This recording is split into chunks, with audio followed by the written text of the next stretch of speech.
What's up, everybody? Welcome back to another episode of Comic Book Weekly. Guys, unfortunately, we're down a man, or should I say, woman, and that person is Kat. Unfortunately, she is sick. She was dealing with a cold all day. She wasn't sure if she was going to be on, but then it got worse as the evening went on. So, unfortunately, it's just left with the two guys today, and you'll just have to deal with it. And now we'll probably have like 5 viewers throughout this show. However, we're going to take her place. We're going to do the news along by my side today is Brant Fowler. What's up, everybody? So we'll do the best that we can for you. See, we got a few viewers on already, which is kind of cool. Tevia is on. Parker Luck is on as well. Who else we have? We have the name. What's his name? The name changes. Yeah. Eli Garcia is on, and GT Key Comic is on as well. So, guys, thank you so much. And right here we have a comment here. It says, "Hello, gang. This week I'm not ending up being half late through the show. I am wondering if in your conversation, if you will be talking about what happened at the Oscars from this past weekend." Well, let's do that real quick, right? Let's talk about that. Well, Mike, before we get started, keep my wife's name. No, I'm kidding. No, sorry. Brant, you keep my wife's name out of your mouth. Yeah. I was watching the Oscars, right? And sometimes I watch it, sometimes I don't. I happen to catch it. And then I heard what he said, and I'm playing on my phone. I'm like, wait a second, did he just hit him? Like, I was completely shocked about that. I think people thought it was a bit at first. I did. Yeah. He was laughing beforehand, and then all of a sudden it just turned really serious, and it was like, okay, this is interesting. This is real. Yep. Yeah. It was it's something, and the whole internet's talking about it. They won't stop talking about it. It's funny. I mean, now the new meme is no more the Batman slapping Robin thing or whatever it is. It's now them two. The only thing I could say at the end of the day, if we look at it as a serious aspect, I get that he was upset, and I get maybe it was a little bit pushing the envelope too much, but you got to keep composure. You just can't go up there jacking people in the face like that. Yeah. Man. I mean, the joke was in poor taste. I think everybody agrees with that, because it was about her illness or whatever. But yeah, it sends a message that anytime you don't like anything a comedian says, you can just go up there and smack the crap out of them. And that's not a good message to be putting out there in the world. Mm-hmm. And not a good look for Will Smith either. So yeah, I know. I just couldn't believe like something like that happened, Yeah. Yeah, so, it's crazy. Yeah, definitely tough. So go ahead. Yeah. I was just gonna say I'm glad he apologized and and all that, and hopefully now we can move forward. Chris Rock didn't press charges, so hopefully they worked out things behind the scenes.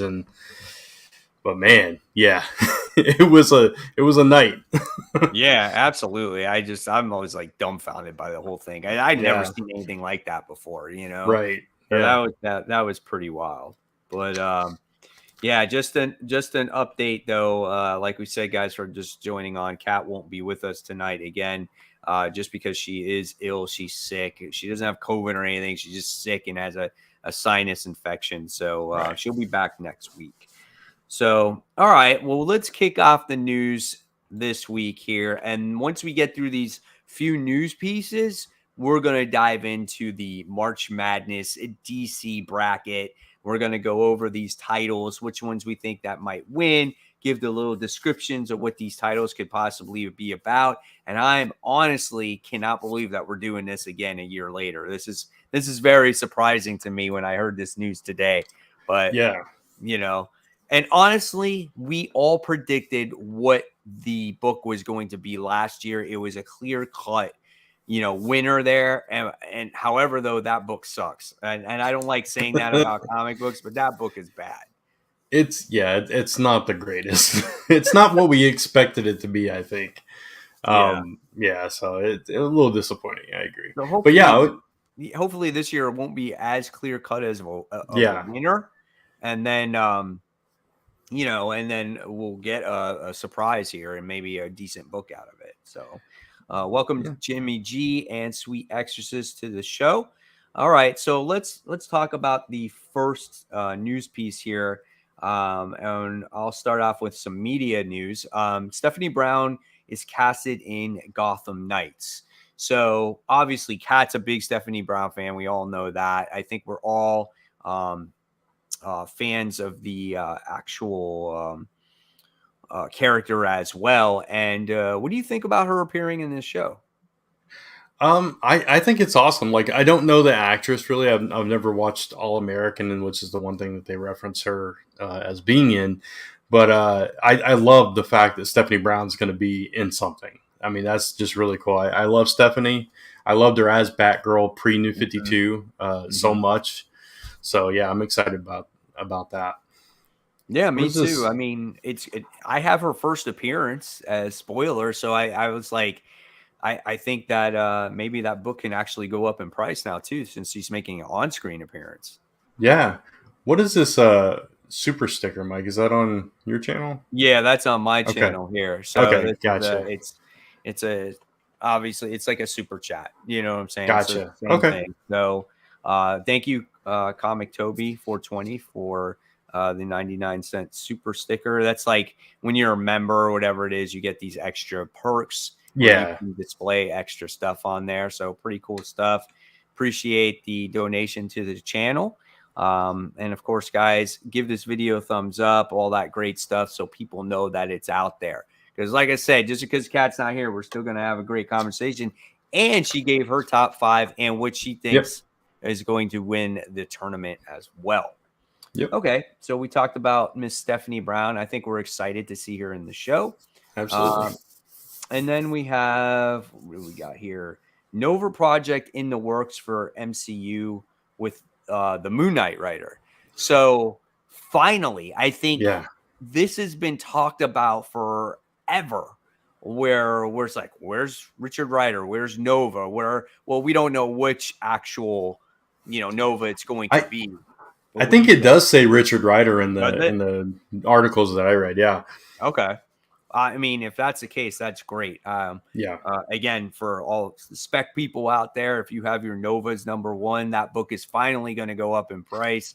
I also have a copy of that too. But I am damn excited to see that movie whenever it comes out.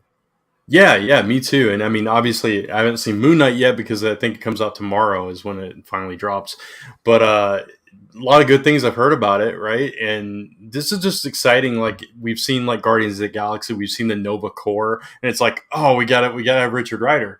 Oh You yeah. know, as you and me are big, huge original New Warriors fans too. Like that, he was a huge part of that. He was in the first issue Mm-hmm. of that. With Night Thrasher dropping him off the building to Yep. see if he can still fly. Yep. Yep. It just, this gets me really excited. I can't wait to see what they could do with that character. And there's a lot of comparison between like the Green Lantern Corps and the Nova Corps. Yeah. I want to see what Marvel can do with that type of character. Mm-hmm. And yeah, because it's kind of basically the same story. He's an Earth-based person, the first one to join the Nova Corps and all this stuff. So it's going to be cool. It's going to be interesting to see. Oh, I'm totally stoked about it. Yeah, I mean, absolutely. I think honestly, like you said, like we've been so excited ever since Guardian of the Galaxy came out and you saw that Nova Corps and you're like, oh yeah, Nova's coming. And we've Yeah. been waiting all this time for it, but it's finally confirmed. Again, totally excited about it. That's going to be a great looking character to see on film. I cannot wait to see that. Yep. All right, so let's see. We got a couple comments here. Mike Manhattan. There's a new comic coming out in June from Top Cow called Metal Society that involves human boxing robots for their freedom. Have you heard about it? Did you hear about it, Brant? I have. I actually I pre-ordered this. So Did you really? yeah, I really did. Yeah. I forget what it was about it that caught my attention, but maybe it was like a cool cover or something. I was like, okay, Mhm. it's a #1. I'll try this out. It was listed under the Image releases, of course. So yeah, that's all I really know about it. But it looked interesting, and I'm going to check it out for sure. Yeah, I'm looking forward. I think I'll be looking forward to that too. That sounds like Yeah, it'd be a lot of fun. God, I want to say I did hear about it. Maybe I don't know, but that's kind of like up my alley. So, yeah. and then we have Noel who says, "Evening, fellas." What's up? Um, Comic Toby 420 says Nova gets his power from his helmet. Yeah, it's well, I guess I know that the helmet holds all the knowledge. I assume that's Yeah, what it is. So it's kind of acts like the ring for the Green Lantern Corps. So because I know they went really heavily into it. I remember like Sam Alexander Nova. Remember right, yeah, when he had his helmet, they went really deep into that where that's his true. power came from. Right. All right, cool. So let's move on now. I didn't mark this news piece off because I never watched Supernatural in my entire life, and it went on forever. And I Yeah. remember you guys talking about it forever and ever and ever. Supernatural actor to play Harvey Dent in Gotham Knights. So we have another major player in Gotham Knights, and then who's the actor that's playing in it? I don't remember his actual. I'll have to look at the article to see his name, but he played Castiel in Supernatural. So if anybody's familiar with Supernatural, I watched all of Supernatural except for the final episode. I've not been able to bring myself to watch it yet. But I love Misha Collins is his name. I love the show. It's like one of my favorite shows of all time.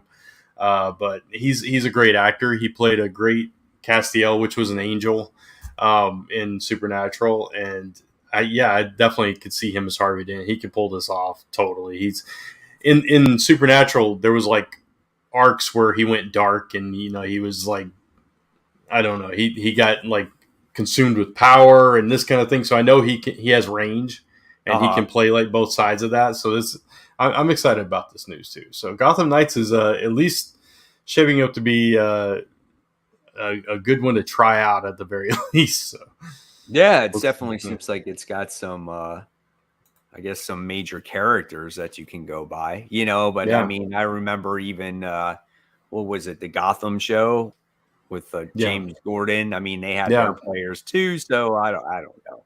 But we'll right, see how it turns out. Could be the next best show on TV, being that it's yeah. man related.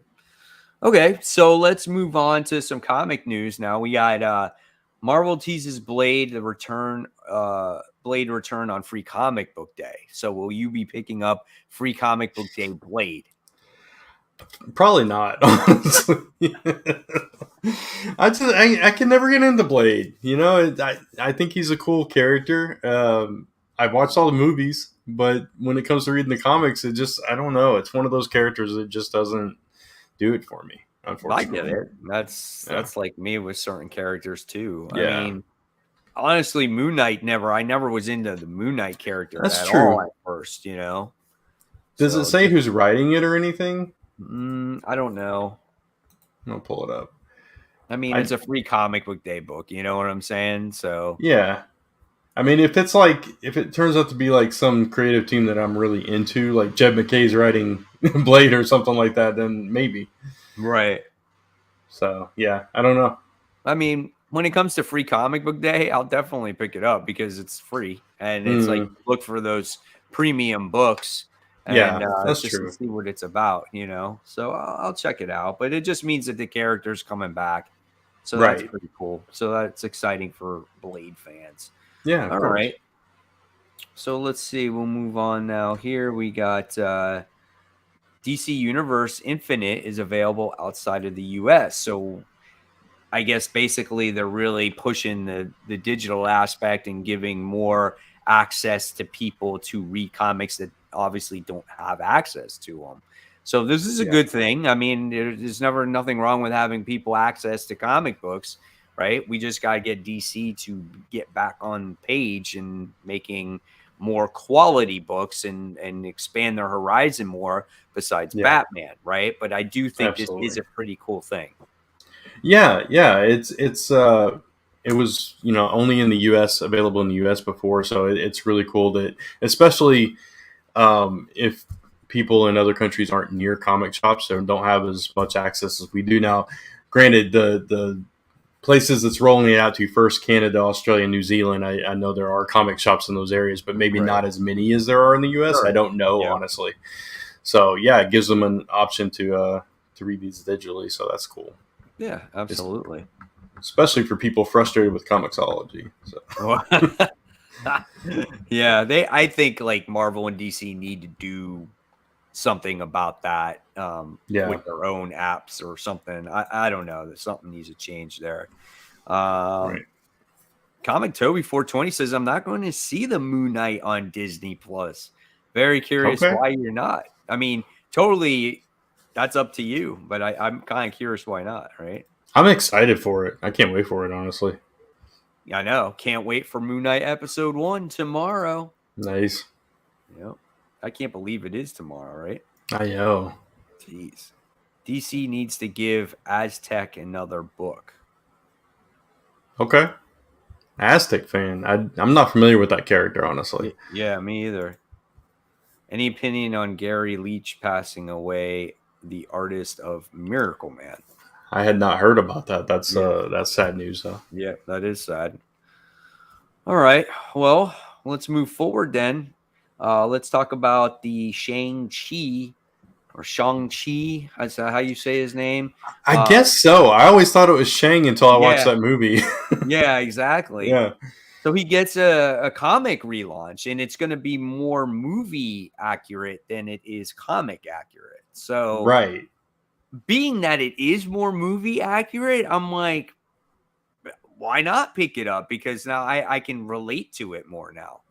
Yeah. So I finally watched this movie a couple weeks ago, Lisa and I. What'd you think of So it? it was really good. I really I liked enjoyed it it. too. Yeah, quite a bit. We also watched Black Widow, and I don't get the hate for it. I actually really like that one too. Not as much as Shang-Chi, but I did like Black Widow. I But did anyway, too. I just okay, people don't like it because of the time period that it took place in. But I thought it was fine, you know. yeah, Did it like break the, the movie world? Was it the best movie I ever saw? No. But it was entertaining. It was yeah, funny. I loved yeah. getting to learn about Yelena. I thought she was Hmm. really good in the book as well, in the movie as well. Um, so it was fine. Yeah, and it made me appreciate Hawkeye more after getting to know Yelena in Black Widow. It's like, Yeah. oh, okay. So then I started seeing the correlation between, like the mac and cheese and different things that they referenced, and it's like, okay, this is cool. I don't know. I really enjoyed it. But going back to Shang-Chi, um, yeah, this with the comic, he's getting the rings like he did in the movie, and Hmm. that's going to be like his main power base, which I think is really cool, and it gives fans of just the movies something to latch onto when they come to the comic shop and they say, okay, this is the same guy, instead of just running around doing what he was doing before. So that's cool. I'm curious to see how they handle it in the comic version. Yeah, absolutely. Uh, we are talking about characters that we couldn't get into before.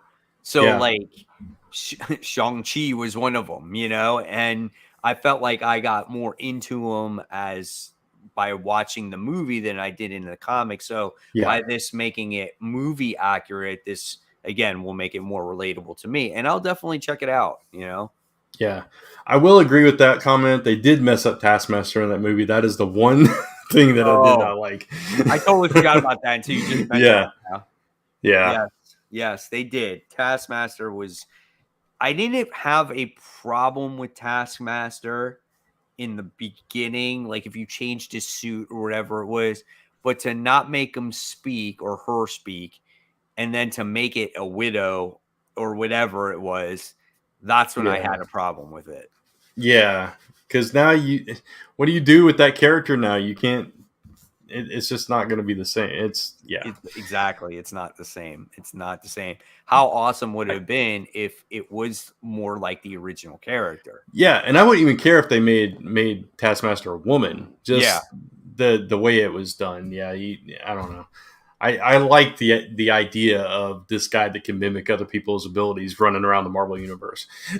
Yeah. So That's I mean, when they first introduced Taskmaster in the movie, I was like, "Oh man!" Like I was totally into it. Like yeah, definitely a cool thing. All right, we got a couple comments here. Let's see, we got Toxic Frogs. Killer Croc needs his own series or something like a 12-issue run. Tons of underrated characters out there that could use their own spin-offs. Yeah, I mean, we've said it before. I think DC just in general just needs to expand more. And I think we'll talk about that a little bit later when we talk about the Rogues, because Yeah. when we read that book, it was like a breath of fresh air. It was an actual comic that had nothing to do with Batman in there, and that was Right. really cool. Yeah. And what is that? Sticks Boy Six Boys 73, I think. 73. What's good, gang? God to see you, Brant. Good to see you, Brant. Well, good to see you too. Thanks. Then we got the question about, did we talk about the round robin yet? No, Not we're yet. about to dive into that in a minute. Yep.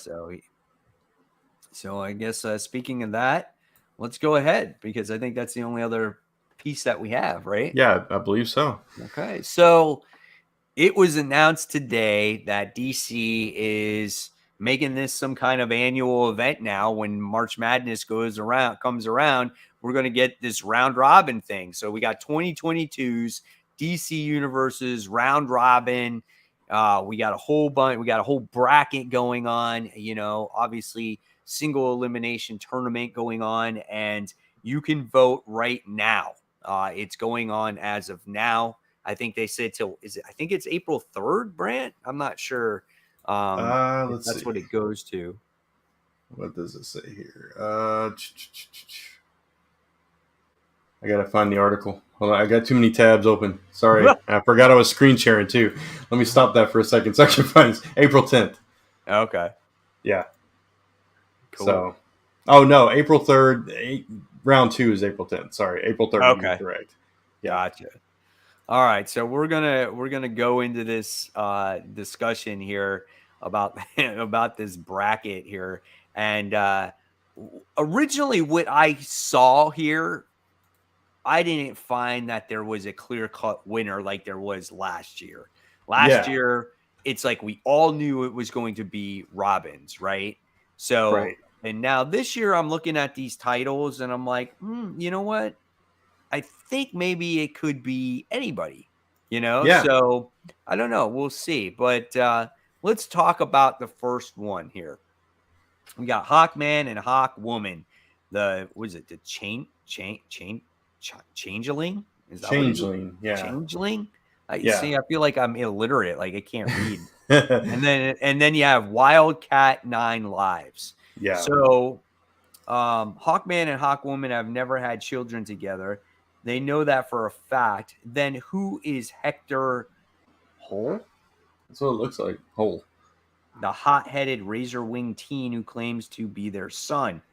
Can they trust their own memories or each other? I mean, they've been through so much. Like, how do they even know half the shit that goes on, right? Yeah, that's true. I mean, so many lives and memories all jumbled together. I mean, they could have had a kid, or he could be an imposter, or he could be from a different timeline. It's interesting, though. I mean, they need to do something fresh with Hawkman and Hawkwoman, and this is definitely that. So, okay, so here we got Wildcat 9 Lives. Wildcat spent 8 of his 9 lives showing the ropes to some of the DC Universe's heaviest hitters, and he's got the scarred knuckles and reset bones to prove it. But now he's only got one more life to go. How fearless would you be if you knew? What do you think? You think that tickles your fancy there? I don't like that one. Yeah, that's one of the least ones, I think. I like Wildcat as a character, but that whole concept, it's like it leaves me a little cold. It's like I could see that lasting a few issues and being canceled. Right. Personally, okay. yeah.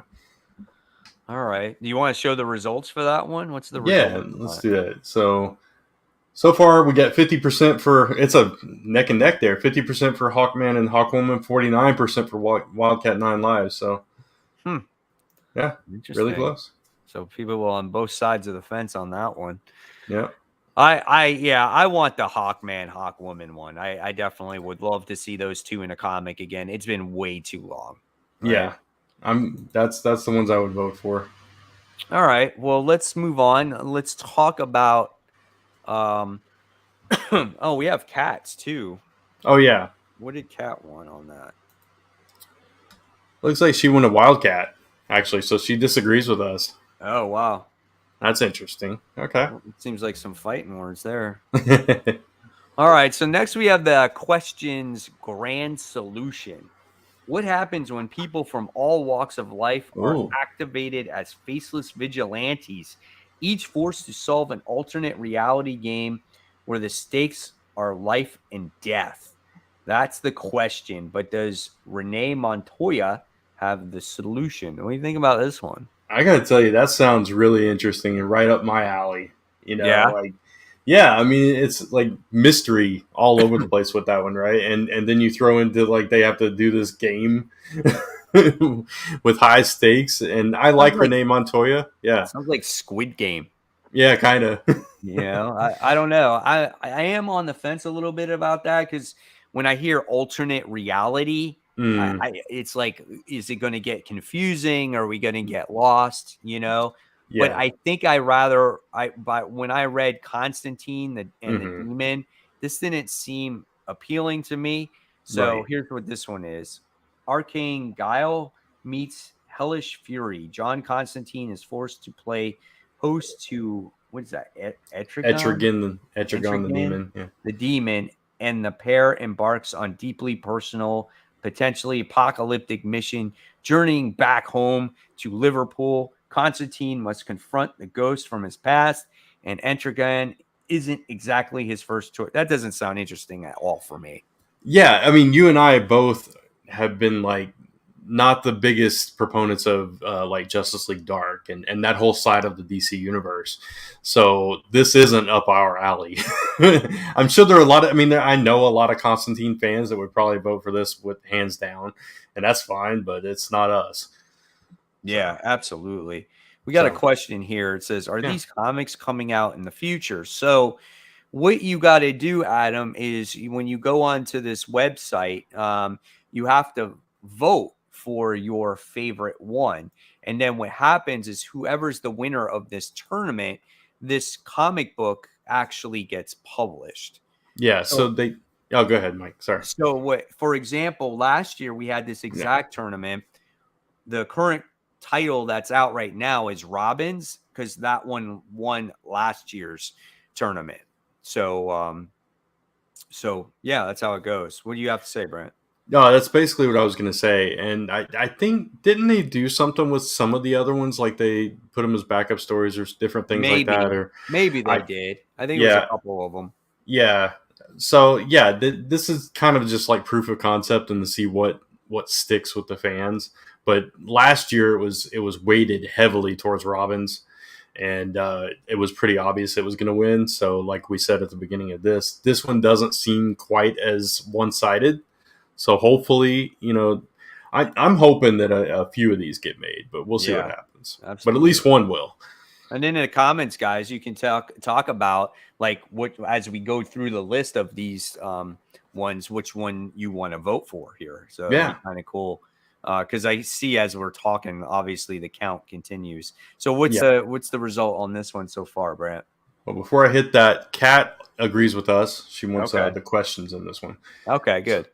yeah. So let's see. We got Constantine's just edged out a little bit over the questions so far. So Come on, 54% to man. 45. Yeah. Jeez. All right. All right. Next, Yeah. Suicide Squad Dark. So if you look at the font, it kind of has the font like Dark Knight's Metal or something, Mm, or Death Metal or whatever it is. yeah. Um, so here it says a team of occult misfits and monsters assembled by Amanda Waller and led by vampire Batman are forced into a mind-melting suicide mission to assassinate Earth 13 League of Shadows. This is nothing original whatsoever. No. I mean, I dropped Suicide Squad, and Vampire Batman just doesn't do it for me. I have no interest whatsoever in this one, sadly. Yeah. This is something that I don't want. So Yeah. this is gonna make this one easy.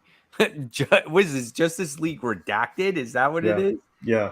So Green Arrow, but this sounds cool though. Green Arrow has watched many heroes, the great, the good, the kind, to be forever scarred by the darkness they swear to fight, rather than sit by and let any more of his friends fall to the festing abyss. He decides to create a Justice League Black Ops team or fighters who can survive a few more shadows. Because as far as he's concerned, they may already be lost. Green Arrow's team of Nemesis, Killer Frost, Manhunter, Metamorpho, and Cheshire are needed more than ever. Green Arrow was worried about what happens when you look in the abyss in the eye. That goes double when Johnny Sorrow Yeah, and Merlin. Merlin team. This sounds like a pitch that has already happened by far. This Right? is a huge description. Yeah, this is definitely worked out. I mean, they get the whole cast and everything. It So I'm kind of torn on it, right? Obviously, I would vote for this over the Suicide Dark, but like part of it sounds cool, and part of it sounds like just another name for outsiders. You know? Yeah, you make sense. I mean, part of the reason why I also want it though is because, well, obviously over this one because of Green Arrow. Yeah, I like that, and we haven't had any Green Arrow in the longest time. You know. right. And I like him kind of taking charge, and it feels like kind of the perfect marriage of the comic version and the TV version of Arrow. Like, oh, I gotta right these wrongs, kind of thing. So I mean that's cool, and I like some of the team, like Cheshire. I really like Cheshire and Killer Frost, and so that could be interesting. I would definitely give it a shot. Yeah, absolutely. And I think Kat also voted for that one, Justice League, Okay. and it is winning 57-42. Oh, it's crushing it. Yeah, No one wants that freaking Suicide Squad dark. Give me a break. now these are interesting. Yeah, so I like the Firestorm one just because we don't have Firestorm right now. Mm-hmm. So Yeah, Firestorm, Fourth World Problems. When Ronnie Raymond and Jason, how do you say his name? it might be Roush. Rush. I'm not sure. Okay. Make the startling discovery that the Firestorm matrix contains a spark of life equation. Mm. Darkseid and his army turn their sights toward the teenage nuclear heroes. But can Ronnie and Jason put their differences aside and combine into Firestorm, who will Darkseid claim the Matrix for himself and Apocalypse? I would love to read this. Yeah, that sounds really cool, and I mean the life equation's what Darkseid's been after all this time, right? Yeah. So it's like perfect. I seeing Firestorm like at full capacity take on Darkseid is just a cool concept. That in and of itself. So yeah, I'd be down for this. Yeah, and we haven't seen that character in such a long Yeah, time, you know? yeah. All right, so then it's up against Kid Flash, the speed of fear. Reverse Flash melds with Parallax. That is cool too. Yeah. In an unprecedented combination of the Speed Force and the fear-based yellow power ring to create a deadly speed ring to Wow. shatter Oa's central Green Lantern battery. A confused and isolated Kid Flash, Wally West must chase Thawne across a variety of alien worlds to stop him and the Sinestro Corps, while his own powers die because of Kid Flash's slow disconnection with the Speed Force. This is tough, Brant. I mean, Yeah. I would love to read both of these stories, and this is sad that these two got to go against each other. Yeah. And Oh, it does say Wallace West, so it's like the Titans, Teen Titans version, right? right. It's Yeah. yeah, I am going to give the edge, though, to Firestorm. As much as I want to see the other one, I just haven't seen Firestorm in a long time. And I kind of would love to see that story with them in Apocalypse. oh man, this is tough. I am torn on this one. Um, I'm inclined to lean towards your way just for the same reason that we haven't seen Firestorm in a long time. But I do love this concept of Kid Flash too. I hate that these are against each other. Yeah. Oh man, that's a tough one. But I gotta make a call. I'm gonna go with Kid Flash just because I think I would longevity. I would read that more. Okay, So I'm gonna go with that. Kat picked Firestorm, so she's with you. gotcha. And let's And see the what the people are doing. Oh, didn't click. Try that again. Kid Flash is winning 56% to 43%. wow, So that's a big thing. yeah, People are Flash fans. You know what yeah, I'm of saying? course. So I could see that definitely edging out. If whoever wins here, I'm reading either one. If Yeah, it was to exactly. go all the way, you know what I'm saying? Yeah, this is one of those cases. I wish both of these books were getting made though, because I would read them both. Oh yeah, absolutely. Yeah. Let's see. We got Mm. Comic Toby says do Firestorm for me, so he's got Firestorm in there. And then Tevye is Wallace West in the new 52 Kid Right. Flash. Yeah. So Or the yeah, version on the TV show. Yeah. yeah. So yeah, looking forward to that. All right, let's move on here. So the next one we got is Black Canary. When Canaries Cry. I love that name. Yeah. And it versus another Green Lantern book, Green Lantern, The Light at the End of Forever. That's a long Yeah. title.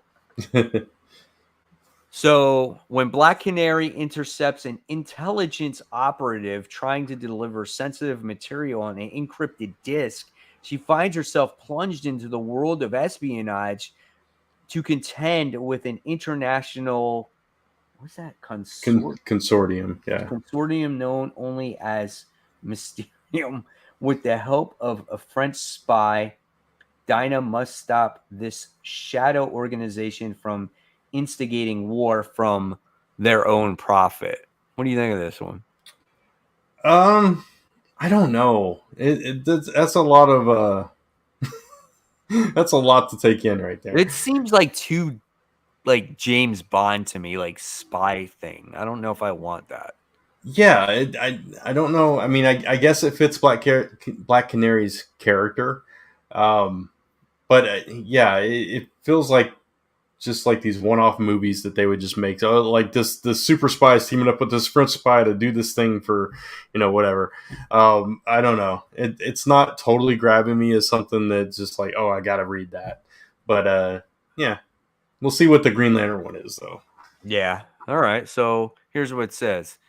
A dark future, a galaxy gripped by tyranny, when an elderly farmer in a backwater system is brutalized by the latest thugs with jetpacks and jack boots. To call themselves lawnmen, he remembers a forgotten past, an era of champions, a was it cadre of noble Yeah, peacekeepers long since vanished. His name, he's sure of it, it's John Stewart. Whatever happened to the Green Lantern Corps and his too late to reignite the light? So is this John yeah. Stewart that forgot who he was? It sounds like it, like old man John Stewart is what this is. Um, He's a based farmer. on based on that, I actually would lean towards Black Canary, just because when they did that story recently, it may even still be going on. I don't know, where John Stewart was like on that other planet and Yeah. like all alone and didn't have his ring and all that stuff. I Yeah. totally lost interest in that story. Yeah. I And agree. I this, don't want to see Farmer Joe or Farmer yeah, John. exactly. So because of that, Black Canary edges out for me. Yeah. All right. What's the Yeah, and Kat agrees. Black Canary for her as well. So okay. let's see. The people are voting Green Lantern though, Oh, 54% to 45. wow. John Okay. Stewart fans, which much love to them. All right. Much love to John. I just didn't like that concept. But That's funny. All right. So now we're moving on to okay. DC Horror Presents Ghost Tour from Hell. A frantic mother begs for Madame Zandu's help in fighting her missing son, last seen on a ghost tour with friends. Zandu's reading reveals there's a nefarious being behind the disappearance in New Orleans, enlisting the help of the demon Antrigon, again with the Antrigon, it's that, Yep. that demon guy, and Yep. Dead Man. The trio quickly realize that They're on a ghost tour from hell, and there's no match for these supernatural kidnappers. I'm not on board with this. No, that's just like, this is an easy decision for me with these two. Mike Manhattan said, "What if the Jon Stewart of this Green Lantern is the one from the Daily Show?" Okay, that would be a completely different book, but. And then we have Animal Man, the Metamorphosis. Buddy Baker, aka Animal Man, has serious problems. His home life is in shambles. His daughter's powers are awakening, and the world needs him. But he's stuck. He needs change. Soon, Animal Man will enter a cocoon. But when the metamorphosis is complete, what will emerge? I'm on board with that. That sounds pretty badass. Yeah, this is a no-brainer choice for me. Animal Man all the way. And Cat agrees with us. So okay. Animal Man there. And results show that, oh, wow. Ghost Tour is edging it just barely out, 50% to 49%. So it's neck and neck. But, oh, come on, guys. In the chat. Come on, guys. Let's go vote for Animal Man. That is going to be a much better comic book. If you want something different and you like horror, like you want a horror character, like Animal Man is it, dude. That is seriously. All right. Now we move on to Green Lantern, The Birth of Conspiracy. So we got another Green Lantern book. Oh, shit. 1947? Is that when this takes place? Yeah. Jesus, come on. In 1947, 3 events kindled America's fascination with UFOs. The Men in Black, flying saucer sightings, and the Roswell crash. 3 low-level government employees tasked with monitoring superheroes realized that one person was all 3 events. The Green Lantern. He hasn't been seen since. Oh, man. So this is based off of conspiracy theories. Yeah, basically. And, like, which Green Lantern is this going to be? Is this going to be Alan Scott? Is this going to be, like, the Abinson, whatever his name was? Abinson. Yeah, Abinson. I don't know. Which Green Lantern are we talking about? Obviously, it couldn't be Hal Jordan. It's 1947, so. Right. Yeah. I don't know. We'll see. All right, but here we got one that's even better. Captain Carrot and his best friend, Darkseid. I don't think this is actually going to happen. The interdimensional space epic no one asked for. You are 100% on that one. Darkseid is trying to eliminate the newest new god, but the extremely furious, yes, we hate us too, Zoo Crew is determined to reach their long foretold Captain Carrot first before friendship ruins everything. Oh, man. See, they should have taken one of these and put it up against Kid Flash and the other one of these and put it up. Yeah. Oh, man. I'm going with Green Lantern here. I've never been a Captain Carrot fan. I know somebody in the comments. I can't find it where it is. Yeah, I saw someone wanted it also. Yeah. Yeah. Bear F says Captain Carrot 100%. So, that's fine. I know there's Captain Carrot fans out there. I'm not one of them, unfortunately. So I'm definitely going to go with Green Lantern on this one. What about you? Serenity, real quick, says it's 47. So I would think it's Alan Scott. But it could be an Elseworld Tale or Black Label book, a.k.a. not set in continuity. So it could be anybody. True. You know what, Brant? You're going to go Captain Carrot, aren't you? I'm going with Captain Carrot. All right. Yeah, all right, that's fine. Cat is going with Green Lantern. And the people are going with Green Lantern. 62% to 37%. Wow. That's crushing it. That's definitely landslide. Yeah, that's definitely moving on. All right. Last one. Oh, God. Okay, here we go. Superboy, the Man of Tomorrow. Determined to find his place in the strange universe, Connor Kent's Superboy leaves Earth behind, but his journey of self-discovery brings him face to face with a group of freedom fighters who challenge not just everything Connor stands for, but what it means to be the Superman crest. Why do we need this book? That's a good question. I love Connor Kent, but yeah, I don't know. We've already seen him on his own and lost on another planet and taken up that cause. We've kind of seen that story, so I'm Right. not sure we need to see that particular story again. Right. I don't know what would be different here. You know what Right. I'm saying? Yeah. And we already have John, right, Yeah. as a Superboy, so I don't know. Here, cyber gods. Cyborg has grown so powerful he no longer needs to leave his cold metal lair. He fights the good fight, but only virtually with cyborg replicas. What does this remind you of? Ultron, right? When the super villain Gizmo and Clarion, the witch boy, mix magic and tech, they become powerful technomancers. Cyborg is joined by Beast Boy, who tries to remind him of his true power, his human spirit. Cyborg must reconnect with human side and face the world, or Gizmo will become omnipotent, unchallenged cyber god, and Clarion will get what he always wanted: chaos and destruction. I think I'm going with Cyborg on this one. Yeah. This is tough because I don't think we need the Superboy, but I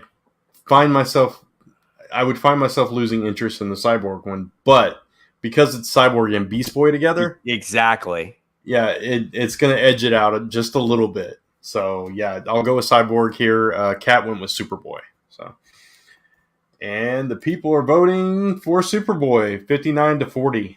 Wow. Holy Yeah, cow. All right. Looks like there you we're a go. bunch of losers. Now, it's not. Now, as far as I know, I think you can vote on 3 sites. I think it's this one, which is the DC one. You can Yeah. vote on Instagram and you can vote on Twitter. Okay. I'm pretty Yeah. sure that's what it is. And I think they'll compile all those votes and then that's how you'll get your winner. Yeah. So that Let's is see. that. So there is your competition right there, guys. We'll see who wins this whole darn thing. But I'm curious who you think is going to be the ultimate winner oh, you when want to all know is what said and I done. think is going to Yeah. win? I'm gonna go with the Justice League one. Justice League. Yep. When you look Okay. at that description, Yeah. I tell you, man, that's pretty in depth. Like they have that shit pitched and Yeah. ready to go. What do I want to win? Right. Yeah. Honestly, it would be. I mean, between Firestorm and Kid Flash, those two sound the best to me. Yeah.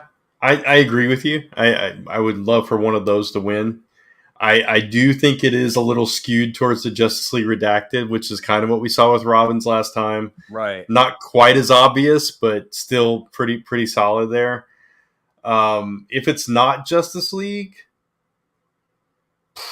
What do you think? um, man, that's hard. I mean, as far as like on the other side of the bracket, I don't think anything's as strong as the stuff on the left side of the bracket. So like you got Firestorm, Kid Flash, and Justice League all on that left side. Right. So I'm pretty sure one of those three is going to be the ultimate winner. Um, yeah, I think I would want either Kid Flash or Firestorm, but I agree with you. I think Justice League is going to be the one. Yeah, So I agree. I seeing this bracket definitely. I'm blowing it up here. yeah, it's Um, sad that they loaded the one side against the other I one. know. Yeah, you got that Yeah, Justice League going against Suicide Squad Dark. So we already know that Justice League is pulling out on that one. Then you I said could. you had Yeah, go Kid ahead. Flash pulling out on Firestorm, right? That you said Yeah, that was so. you put Yeah, Kid Flash against Justice League, you're going to get Justice League. yeah, you're gonna get Justice League, and then on the top side of that bracket, you're gonna get. That's a tough one, man. I Yeah, don't know who would go to the final in that top side. that's tough. I mean, I know there's a lot of Constantine fans out there, so I could see that going, but I don't know. That's a tough call. Yeah. On the right side, I think Animal Man has a good chance in that on the top right bracket of making it to the semi. And Wasn't then Animal Man losing though? oh, you're right, it was. It Yeah. was. Okay. I mean, I would Then love to see that go to the final of that top side. I think that book would have some very strong potential, in my I opinion, for I sure. do too. I would love to see it there. So based on the votes that are going on right now, maybe then it would be man, it would be Green Lantern then. Sadly. Yeah, Um I don't know, man. it That old man John Stewart book, is that what that one is? yeah. And on the lower side, I think it's gonna be Superboy. I think I that think you're right. I mean, could Captain Carrot it could. Yeah. be the sleeper? It could be. It could be. It could end up being Justice League versus Captain Carrot, and who knows what'll happen then. Oh man, that would be awesome. Should This would become a betting pool, this whole thing. It's so Right? funny. It's not predictable, but I think that the heavy favorite here is definitely for sure Justice League. So, Yeah, absolutely. all right, let's see. We got Supreme Omega says, even though I've been enjoying some issues of Jeremy Adams' Flash run, I feel Wally should retire, just like Barry. Let the Flash family be Wallace, Ari, Bart, Avery. That's my hot take. So, have you been reading Flash, Brent? I have not. I don't even know like when it changed over from what Williamson was doing. Yeah, I'm not sure what's going on in Flash right now. I dropped it a while back. Gotcha. Also, another factor once we get to the semifinals is they will reveal writers in a few pages for That's each. true. Yeah, Yeah. and Once cover we know art. I the heard there was cover art too. yeah, once we know the creative teams on it, that could change everything as far as what we want. So Yeah, cool. it's a good point. Yeah, so I think it's going to be a lot of fun to see how this continues to develop. We'll definitely keep you updated on it. And yeah, what's this say here? I wouldn't want a redo of Robin's and a bad writer takes over a good story idea. Hmm. Yep. Yeah. The creative team is definitely going to be an important factor in whichever one of these gets made for sure. Absolutely. But you know what? In my opinion, I wouldn't mind to see all of these made just so you have different reading material. You notice how you did not have one single Batman book in this. Yeah, which is huge. I mean, when Absolutely. does that happen? I Yeah, mean, never. yeah, it's crazy. I would love that. Yeah, just do all of these. Do like create a like a Batman Urban Legends, but with different characters. Do something like that. Yeah, that would be kind of cool. Yeah, And then you see kind of which ones like become the most popular out of all of them, you know? yeah. All right. All right, so let's move forward now. We're going to talk about the comic books for the week, guys. So hopefully you read your comic books. There are going to be spoilers in this discussion. And we had a couple of cool books this week. The first one that we're going to be talking about is Rogues Issue 1.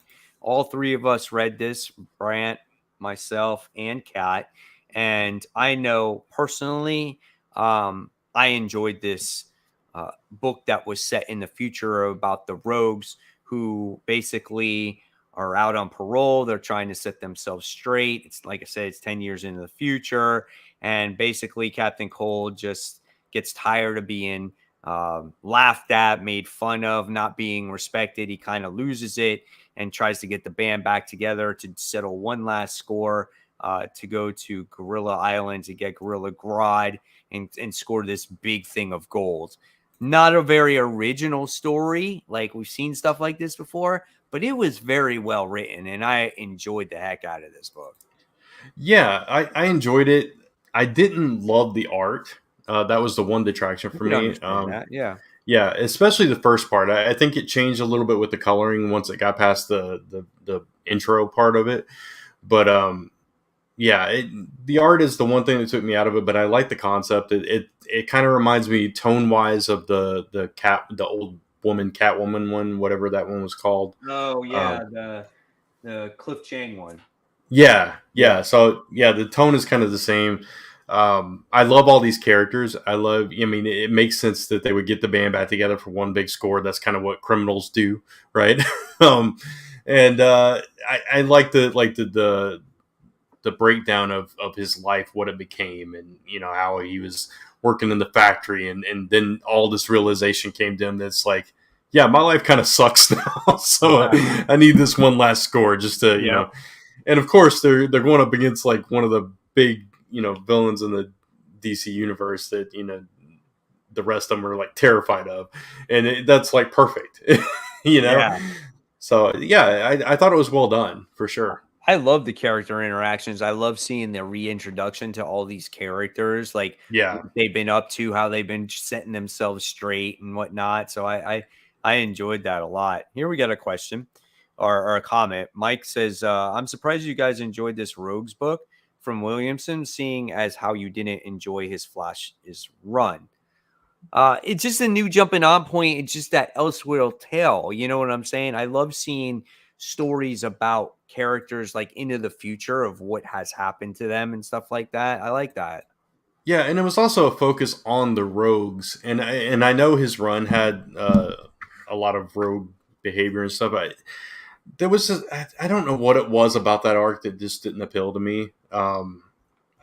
I couldn't pinpoint it. I just know that when I was reading it, I just couldn't get into it for whatever reason. But you take the Flash out of the equation, and you're completely focusing on the rogues, and it's this story where they're picking up their lives and trying to do that one final score. It's a little more interesting to me for whatever reason.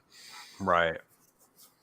Gotcha. Really good book though. I enjoyed it Yeah, tremendously. Okay. So let's move on.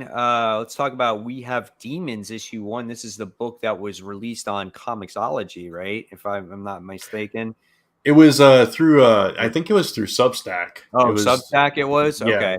Um, and now it's released through Dark Horse. So this book in the beginning is really dense. Like it goes into a lot of detail, kind of like what Kat talks about Scott Snyder really goes into depth. But if you're in the right frame of mind, you're awake and you read this book's really good. I really enjoyed this book about this girl, about how she had this great relationship with her father.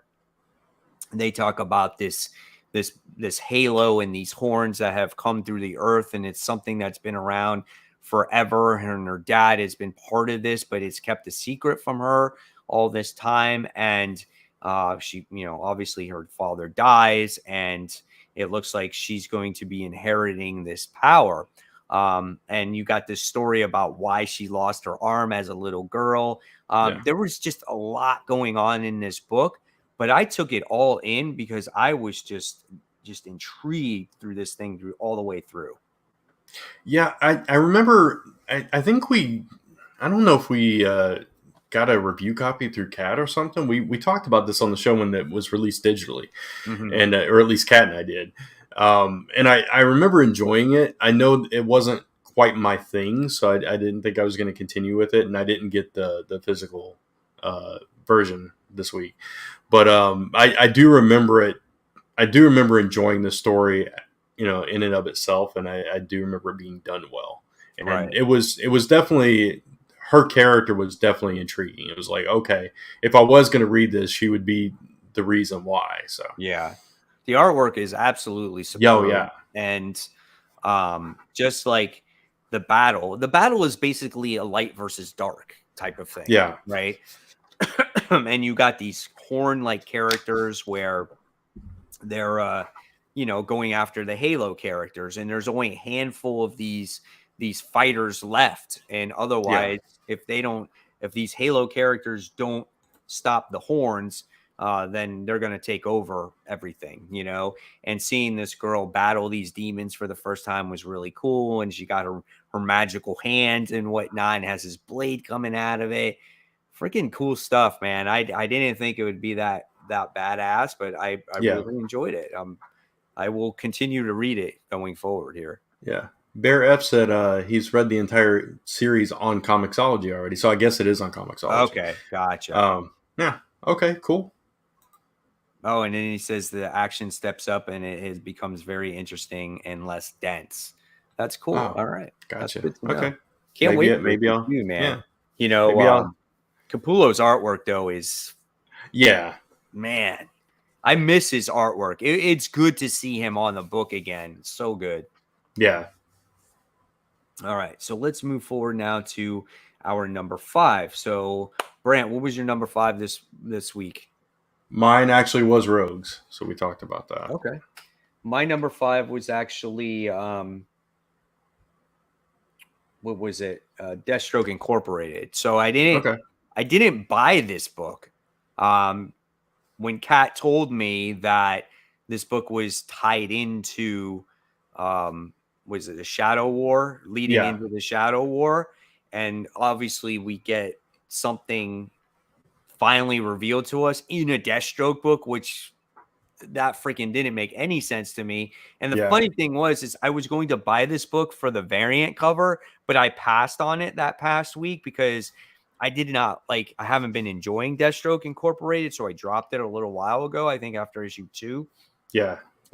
But I was going to buy it for that cover, and I just didn't. And then Kat sits there and says, "Oh yeah, this leads into Shadow War," and we finally get the reveal of Respawn. And I'm like, you got to be kidding me, man! In this book, out of all things, I did not see that coming. But I like the book. Seeing Respawn was pretty cool of who he was. Makes it a pretty relevant character in the DC universe. Yeah. So just fair warning, we did say this at the beginning. We are going to spoil this because I definitely want to talk about who he is.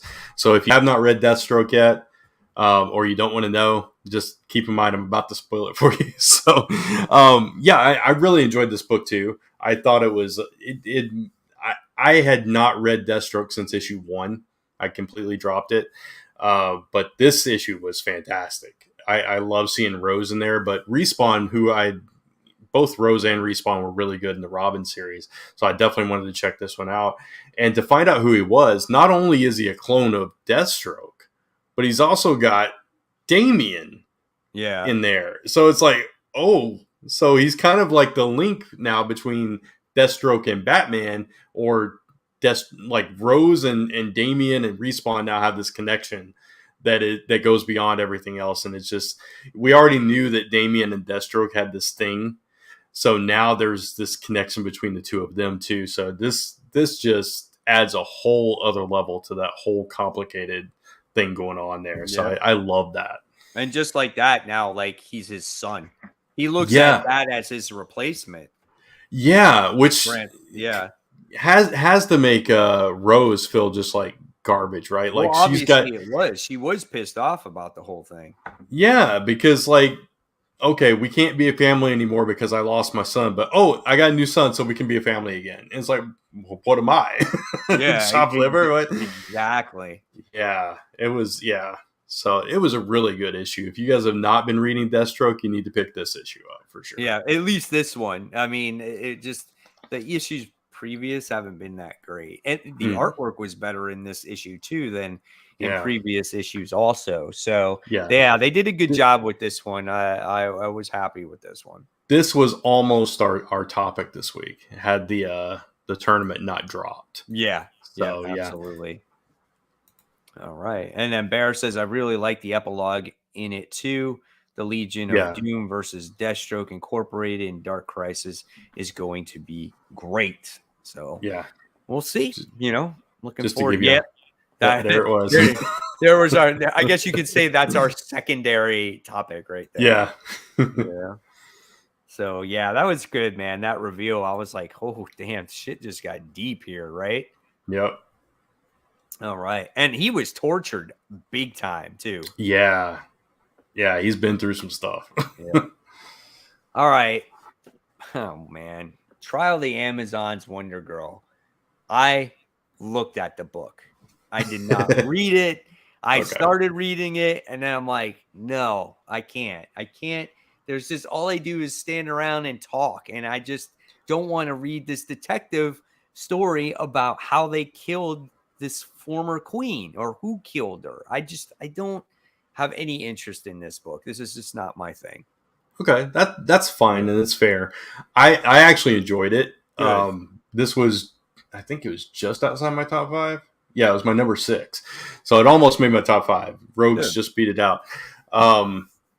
I mean, obviously the art is gorgeous because it's still Joelle Jones doing it, and it opened up with a little bit of recap. So if you hadn't been reading the Wonder Girl series, you got caught up on who Yara Flor is, which was fine.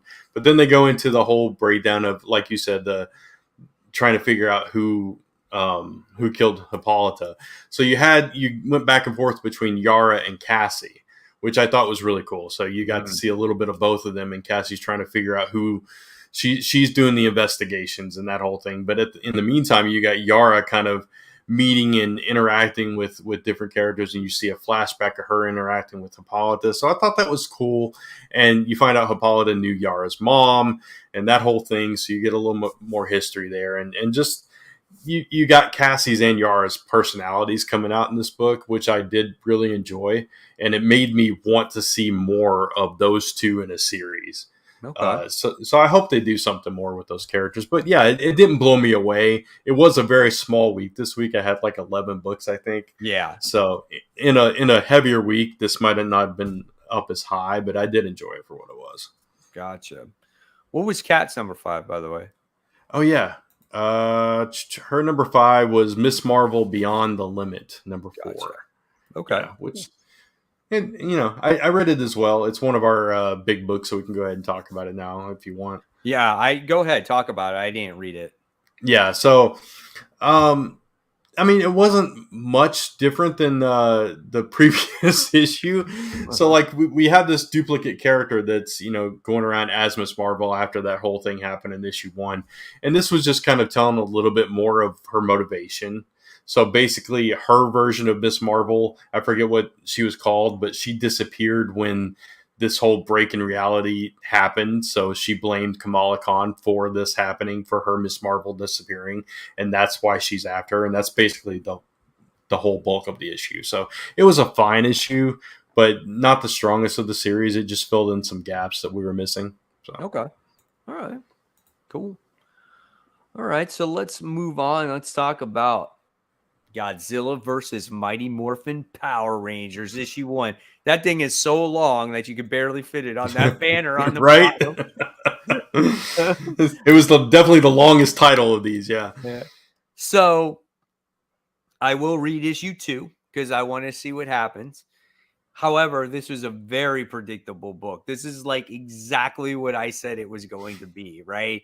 Like, it's almost like instead of Rita like getting the monster, it's like they go to an alternate Earth and Godzilla is there and he's the ruler of all the monsters. And who is it that Tommy travels there with them, gets caught in it. He calls upon the Dragon Zord, right? And then they battle. Godzilla wins. And then just in the nick of time as the book comes, here come the Power Rangers, and that's how it ended. I like the book the way it looked. I like the action scenes. When it comes to an in-depth story, there wasn't really anything there, though. Yeah, it's so different than what's been going on in the actual 2 series that have been very deep and very complex in their stories and their character building and everything. This was what it was supposed to be, though. Just a fun mashup of 2 big franchises. And it was fine in and of that, for that reason. And I thought the art was really good. Yeah. But I agree with you. This could have been just an episode of the show, right?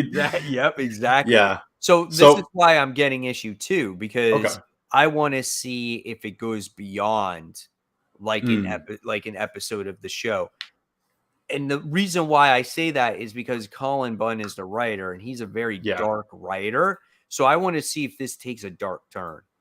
Gotcha. I will not be continuing because of that reason. It's like this is the reason that I couldn't ever get into Power Rangers to begin with.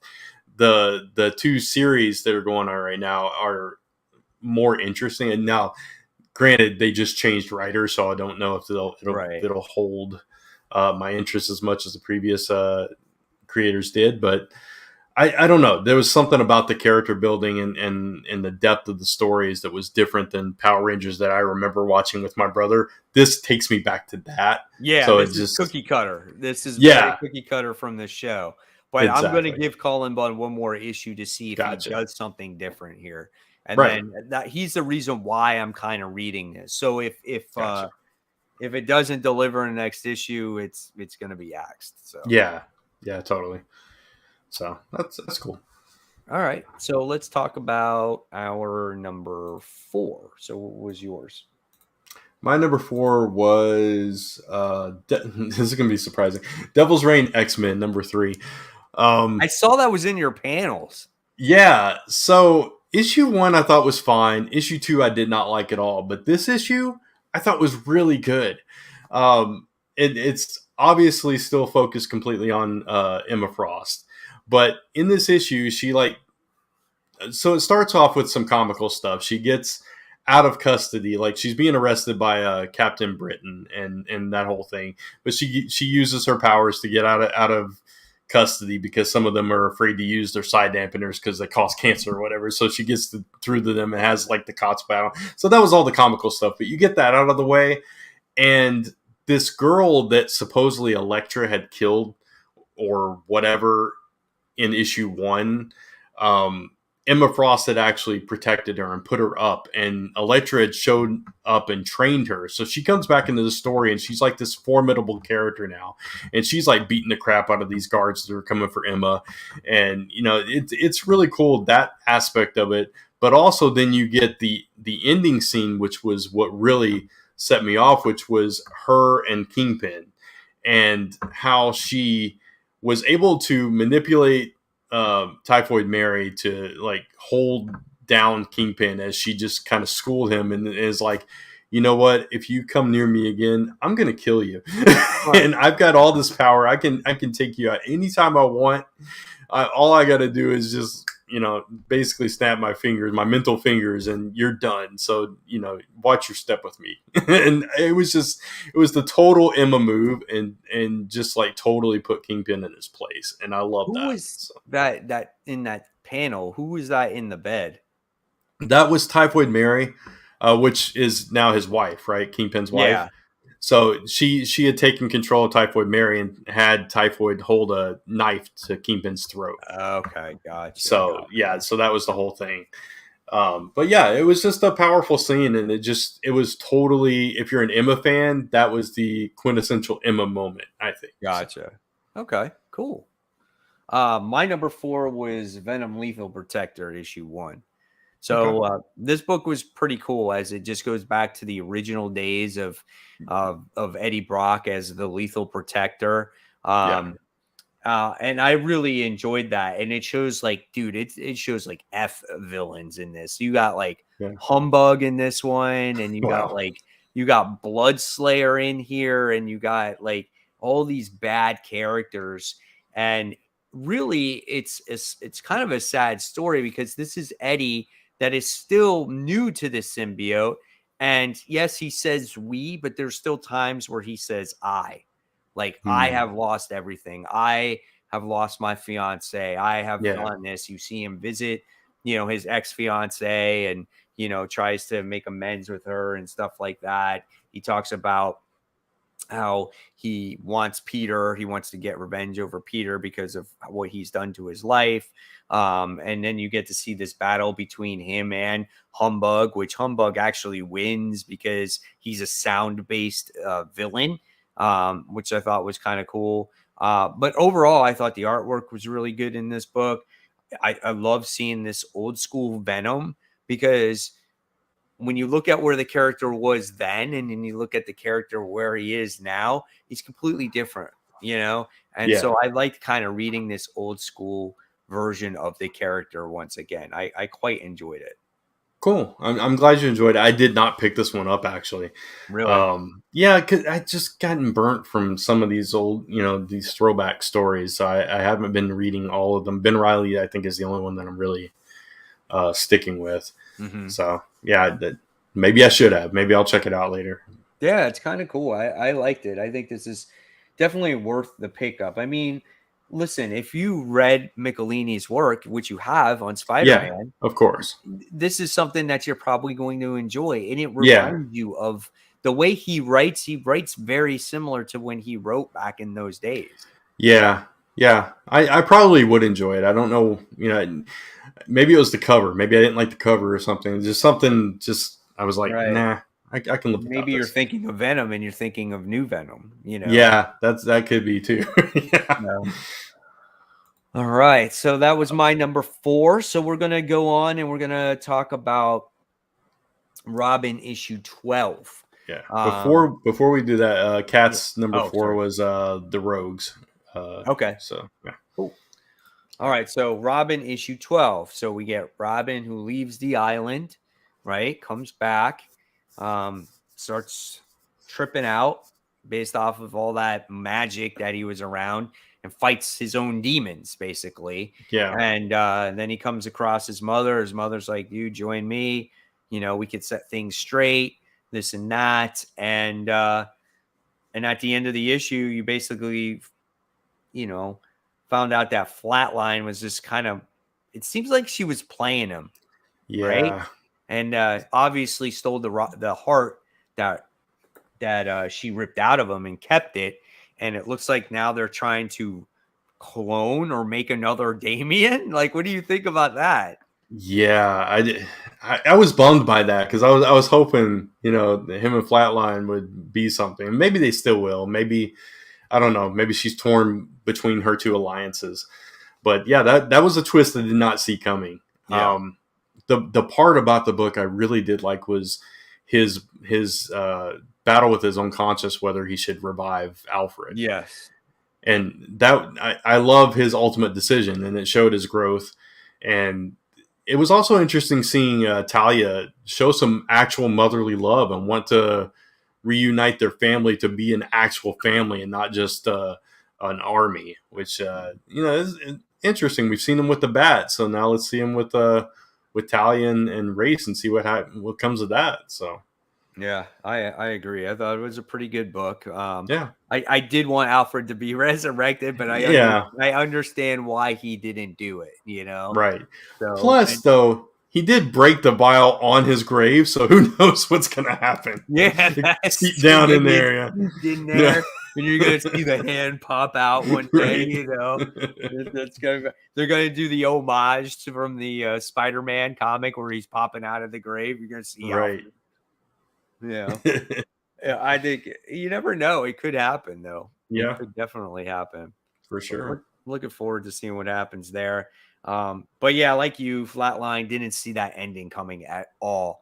I Yeah. thought that was it. We weren't going to see her for a while, and there she is. We're going to see future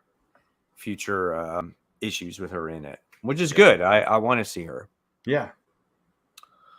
So I got issue 57. I'm just going to say real quick, really good book as we explore the main character, Lana. She's a character that is known with wings. It's this war that's been going on between wings and the horns. And she actually had her wings surgically removed. Oh wow. Yeah, which was huge. And this happened during the time period where the book wasn't going on. So this way she could go undercover and do things without being, caught or, thinking that she was a winged character.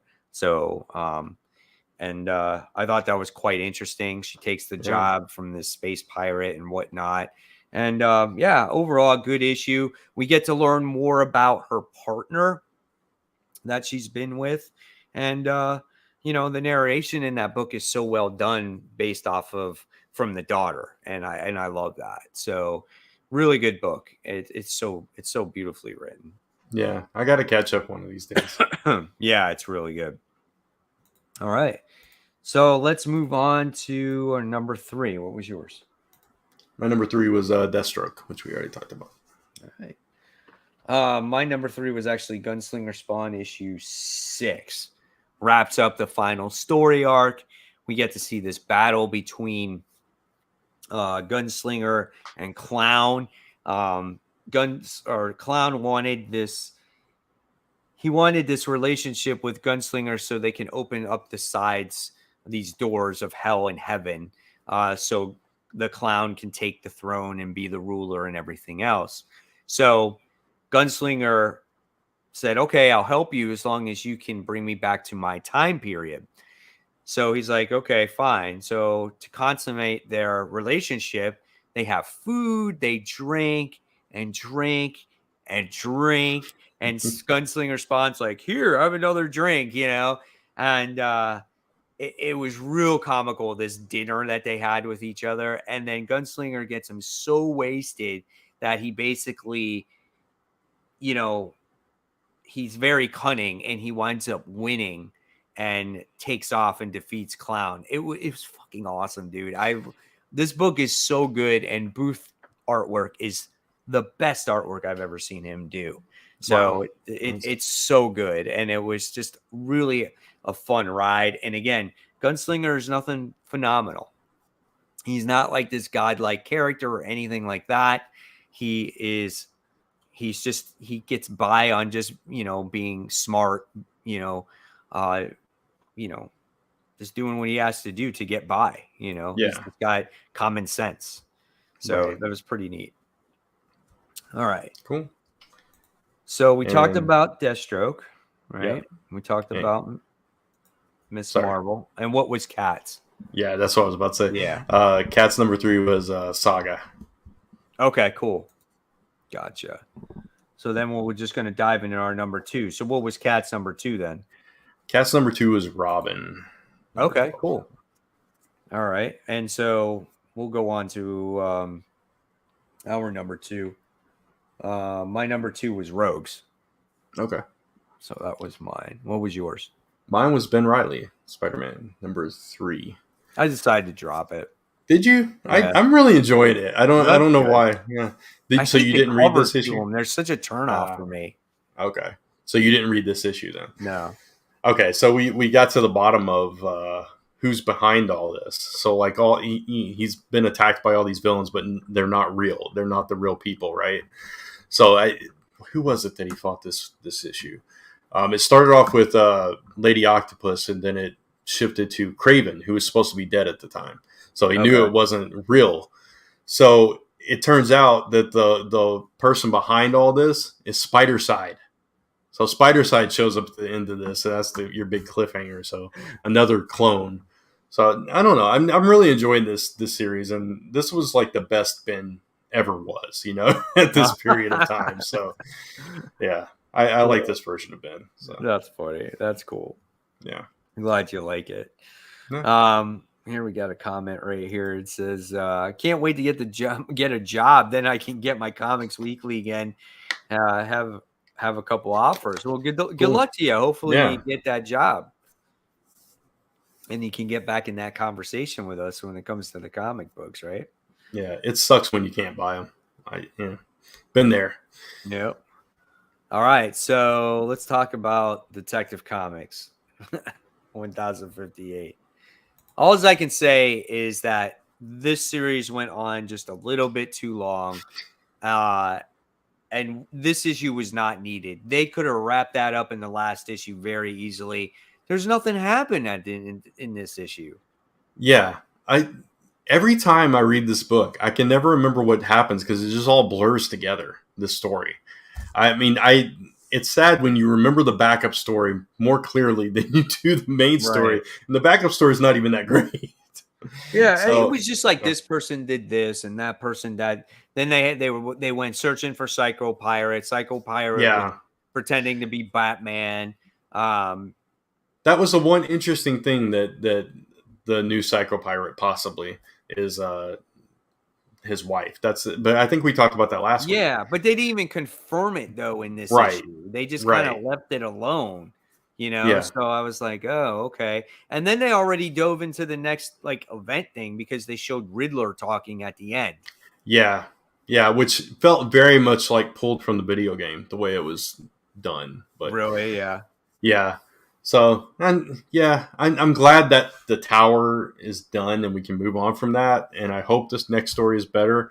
And the backup story, that one's over too. So, tragically. So it's like the way that ended. I don't know if you've been reading the backup stories, but the way that ended, it was just like, what was the point in reading this at all then? Because it's all like at the very beginning, it was like this kid that was in this orphanage that Batman tried to help, but he hated Batman. Right. He thought Batman was to blame for all the stuff. He was in Penguin's employ. He got away from him. He went underground. He's like helping the people of Gotham. He's got like Killer Croc as his best friend and all this stuff. And so the end of it, Penguin finds him in the tunnels and kills him. And it's like, you're watching this whole journey, this whole lifetime of this guy, just to see him killed and left for dead in the sewer. Great. Thanks. It's just this cheap ass way of charging more money for a book. I mean, Yeah. honestly, It's like, again, yeah. I have said this recently a lot in my videos. Like, if you're gonna charge more money for a book, just make the story bigger. Yeah. Right? Just make that. You had 12 issues of this story that came out when it came to Detective Comics. If you wanted to charge that extra $1, make the story longer, right? Yeah. In the main book, and have less books come out that have to deal with that story. I agree with you. I mean, I think it's cool when a backup story means something, or if it's trying out like a brand new, like new creators, like spotlighting on new creators and things like that. But make sure it's good if you're going to add it. But otherwise, yeah, just extend the main story. I'd be fine with that. But this kind of throwaway story where you think maybe this character is going to become something, it's going to play into future stories, and then he just killed and never to be seen again. Yeah. That's a waste of my time. Yeah, and exactly. Money. You invested that time to read this character, and then he for nothing, you know. Yeah.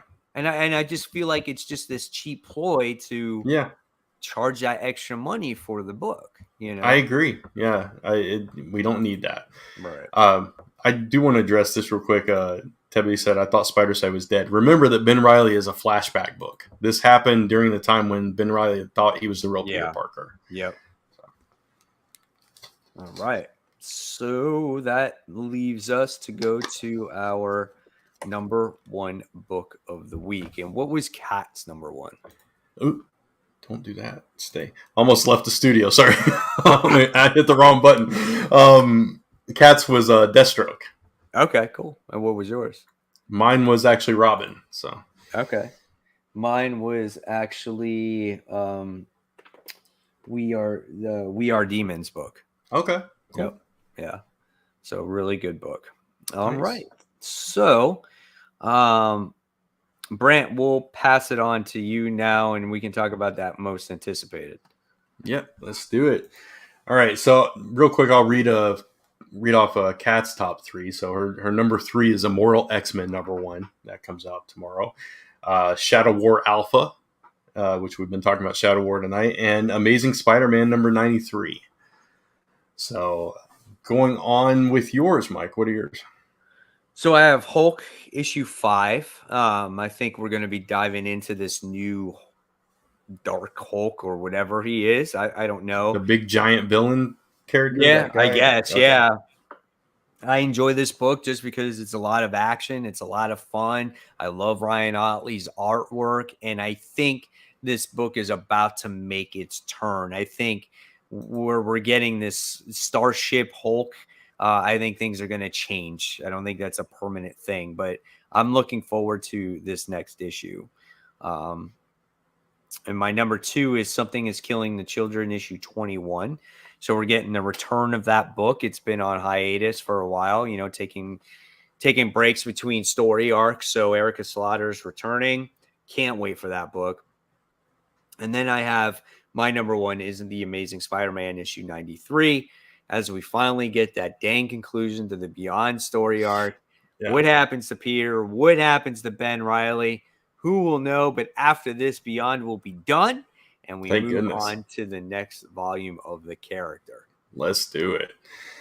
All right. So mine are Spider-Woman number 21, the final issue, which you told us about last week. And I couldn't believe it was already out. It was already coming out. Man, I'm sad about that. But I want to see how they end it. I want to see like if they leave it open for another relaunch or what. Shadow War Alpha as well is my number 2. I'm kind of excited about this event, especially with what happened to Deathstroke. So. Yeah, I think it's going to be pretty cool. Yeah. And then finally, Radiant Black, number 13, year 2 begins. Yeah. So excited about this. I think some villains are showing up finally, so that we're going to get some more villains in this world. And I'm excited to see what comes next for this whole universe. Yeah, absolutely. I'm right there with you. Yeah. There's a lot of great books getting ready to come out this week, and there's going to be a lot of fun reads. And let's hopefully they live up to the hype. And, you know, I like you, I'm definitely disappointed about Spider-Woman. I've always promoted that book. I feel like it's always underrated. It's a gorgeous looking book. There's always been action. The character work in that book has been phenomenal. Jessica Drew is just that tough ass woman in this book, man. I mean, Yeah. she kicks ass, takes names, and I love that about her in this series. And it's sad to see it go. Even the last volume of Spider-Woman was, really good as well, and that ended. So Yeah. who knows will Jessica go after this, but it's definitely sad. Yeah, absolutely. I hope they do something with her. Yep, But absolutely. All right, so I guess that's it. yeah, I believe Do you so. have anything to promote, Brant? Actually, I do. Next week, this is for any wrestling fans out there, so I'll keep it very brief. But next week, I am relaunching the Allcast, which is Aftershock Wrestling Entertainment, a show I used to do with Chris, and I'm going solo now. WrestleMania is this weekend, so I thought that was a good time to bring it back. And you guys can check it out at allpodcast.com. That's awepodcast.com. And that'll take you to the YouTube channel. And if you're a wrestling fan, like and subscribe, and watch me next week for that. So.